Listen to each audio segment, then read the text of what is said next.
What should the Patriots' strategy be heading into the NFL trade deadline? Who should they be looking at, and how aggressive should they be in getting those players? I'm Alex Barth, along with Evan Lazar. This is the Patriots Press Pass from Gillette Stadium. And Evan, let's start with that. Before we get into any specific names, how aggressive should the Patriots be at this deadline? Is a first-round pick potentially on the table to move? Is a player-for-player swap on the table to move?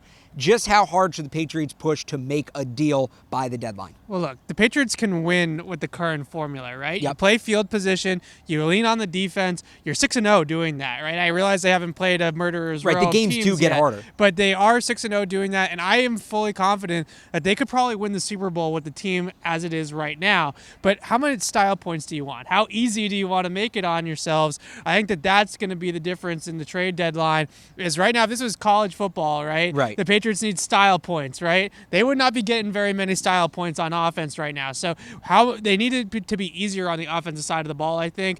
They could just wait out N'Keal Harry and Isaiah Wynn, hope those guys come back and give them a little bit of juice, or they could make a move. But either way, I think they could win with the team as currently constituted. I will say this. That's essentially what their strategy was last year. I think that there's an argument to be made that, I hate to phrase it this way, but that was the worst of all the Patriots teams to win a Super Bowl. They certainly had to fight the hardest to do that, and it worked out. So I like what you say with the style points, and maybe that kind of comes in terms of home field advantage, but given what else is happening around the league, and we have another video up on the Patrick Mahomes situation, you can check that out on CLNSmedia.com, maybe not as pressing. But let's say the Patriots go ahead. They want to get aggressive. Let's start with wide receivers. Who might be out there? Well, there's two names I think that Patriots fans should really pay attention to, and that is Emmanuel Sanders and Mohamed Sanu. The Patriots have called Denver on Emmanuel Sanders. They called him a few weeks ago. Denver said, we're not there yet. We're not going to tear the whole thing down quite yet. So, call us back maybe closer to the deadline, and we'll see where we're at record-wise. Well, they just got beat by the Kansas City Chiefs backup quarterback and Matt Moore for the most part last night in Thursday Night Football.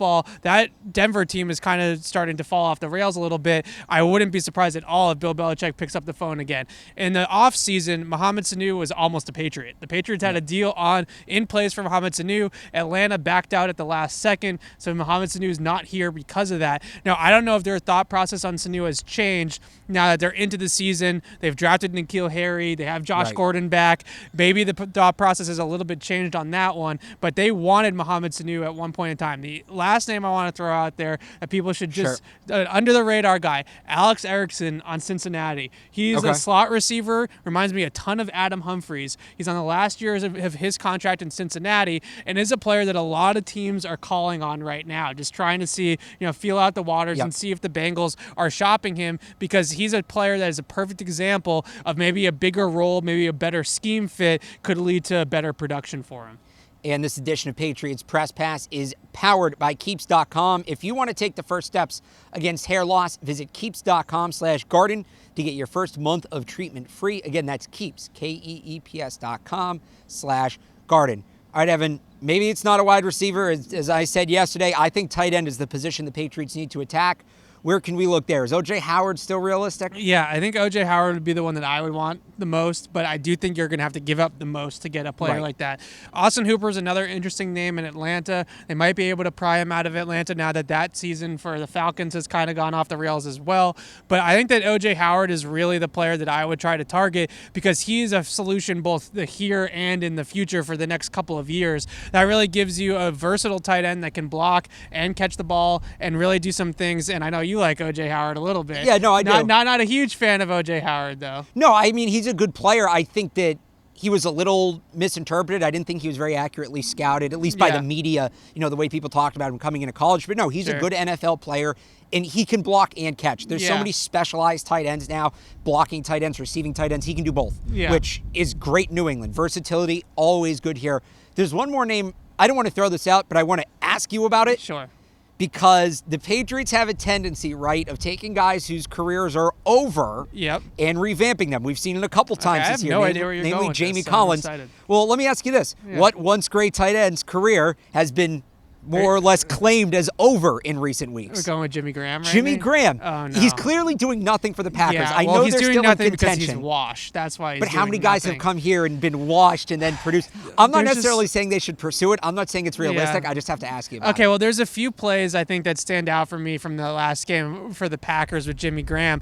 If he's not going to win in contested situations and in the red zone, then Yeah. what good is he at this Right, point of that's his fair. career? And he really struggled in those two areas in the last time out, in this whole season, really. A couple of drops in the end zone, not winning jump balls, not attacking the ball in the air like you like to see. If he's not going to be that guy at this stage of his career where he's making catches in traffic with guys hanging all over him, then he's really useless for a lot of passing attacks in this league. I think that Jimmy Graham is really, this could be the last year for Jimmy Graham. If it's Jimmy Graham or nobody, which way you go? Jimmy Graham for cheap or nobody? I would take him for cheap, but Okay. I really don't know how much Jimmy Graham is going to offer you more than Ben Watson. Like, I think that he'd offer you more than Ryan Izzo, Yeah. but I don't know how much more he's going to offer you than Ben Watson. He's never really been a blocker. That's never really No, been he his can't game. block. He can't He's block. a receiving tight end solely, so they could have some more flexibility with him to move him around the formation. But again, if he's not going to fight for the ball in the air, Right. then that has to be his game at this point because he's not running away from anybody. Again, just a thought. Danny Amendola, another thought, just before I Sure. want to mention the name because I don't want to not cover it. I find it hard to believe that Detroit is shopping Danny Amendola right now. He's owed a lot of money on his contract still for the production that they're getting out of him, but he is a top 3 receiver for the Lions right Yep. now, and the Lions are vying for a playoff spot. I haven't heard anything that Danny Amendola is actually on the market. Yeah, This I is wasn't just- really sure where all that came from. This is just a name that I think obviously familiar name. He's Right. produced in the system in the past, has huge playoff moments for the Patriots. I think everybody would love to see Danny Amendola back, but I don't think it's realistic. Any other names you can think of, leave them in the comments. Keenan Allen's not happening. Stephon Diggs not happening. There you go. AJ Green might happen. There you go. But I Well, don't think so. More on that perhaps tomorrow. This has been the Patriots Press Pass. It's powered by Keeps.com. If you want to take the first steps against hair loss, visit Keeps, KEEPS.com/garden for your first month free. For Evan Lazar, I'm Alex Barth from Gillette Stadium. Thanks for watching.